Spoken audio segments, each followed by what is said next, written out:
संभल में रिहाई के बाद बोले शाही जामा मस्जिद सदर आवाम कहेगी तो लड़ूंगा चुनाव। संभल जेल में 133 दिन बीतने के बाद शाही जामा मस्जिद के सदर की रिहाई होने पर उनका जोरदार स्वागत हुआ और जगह जगह नारेबाजी कर लोगों ने आतिशबाजी छोड़ी।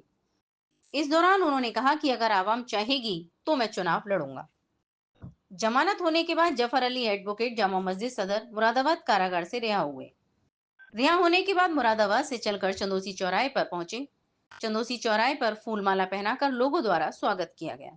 जफर एडवोकेट द्वारा बोलते हुए कहा गया कि अल्लाह के शुक्र से और आप लोगों की दुआओं से मैं छूटकर वापस आ गया हूं। चंदोसी चौराहे से जुलूस के तौर पर कार व मोटरसाइकिल से यशोदा चौराहा मोहल्ला नाला पर आतिशबाजी कर जफर एडवोकेट का स्वागत किया गया।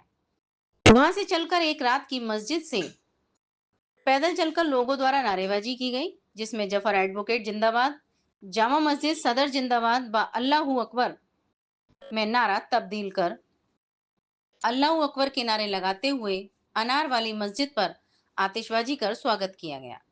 अपने आवास पर पहुंचकर प्रेस वार्ता करते हुए कहा कि आज अल्लाह का बहुत बड़ा करम हुआ है और तमाम आवाम संभल की ओर से हिंदुस्तान की मेरे लिए दुआ की है, जिसे मैं शुक्रगुजार हूँ।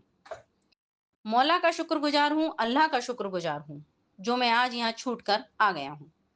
संभल में नई राजनीति के आगाज का जवाब देते हुए कहा कि मैं कह नहीं सकता, वह तय करेगी।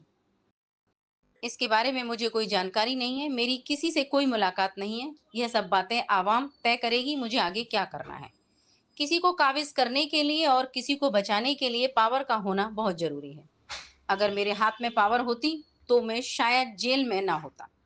आगे कहा कि जेल में घर वाले मुलाकात पर जाते थे, कोई परेशानी नहीं थी, मुझे वहां पर कोई परेशानी नहीं थी।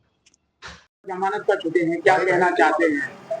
देखिए, अल्लाह का बहुत बड़ा करम हुआ है और तमाम आवाम संभल की, पूरे हिंदुस्तान की, उसने मेरे लिए दुआ करी है, जिसका मैं शुक्रगुजार हूँ। मौला का शुक्रगुजार हूँ, अल्लाह का शुक्रगुजार हूँ, जो मैं आज यहाँ छूट कर आ गया हूँ। जबर साहब, इतना बड़ा जुलूस लेकर के आप पहुंचे, क्या मानते हैं क्या आने वाली नई राजनीति का आगाज है संभल में? मैं कह नहीं सकता, ये आवाम तय करेगी। इसके बारे में मुझे कोई जानकारी नहीं है, क्योंकि मैं अभी जेल से आके बैठा हूँ, मेरी किसी से कोई मुलाकात नहीं है। ये सब बातें जो हैं आवाम तय करेगी मुझे अब आगे क्या करना है। आपका इरादा है? मैं फिलहाल आवाम कहेगी तो मैं तैयार हूँ, क्योंकि किसी भी चीज का तहफ्फुज करने के लिए, किसी भी चीज का को बचाने के लिए हाथ में पावर का होना बहुत जरूरी है। अगर मेरे हाथ में पावर होती तो मैं शायद जेल में ना हूँ। सदर साहब, अब 4 महीने देख रहे हैं, क्या बात रही घर वालों से? उस दौरान कोई बात हुई? नहीं, कुछ नहीं, घर वाले मुलाकात पर जाते थे, कोई परेशानी नहीं थी, मुझे वहाँ कोई परेशानी नहीं थी जेल में।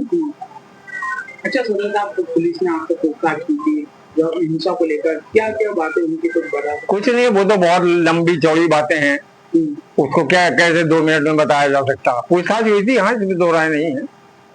माना जा रहा सपा सांसद पर भी आरोप लगाए हैं, उनका कहना है कि सपा सांसद की उस दौरान आपकी बातचीत हुई थी। मेरी जानकारी में नहीं है, मेरी जानकारी में नहीं है।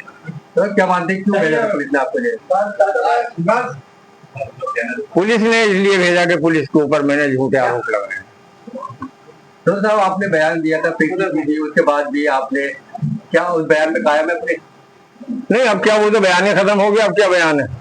अब तो मामला अदालत में है, अब तो मामला अदालत में है, अब तो वो बयान ही खत्म हो गया। जेल भी हो गया, 4 महीने 13 दिन जेल में भी रही है, अब उन बयानों की कोई अहमियत नहीं है।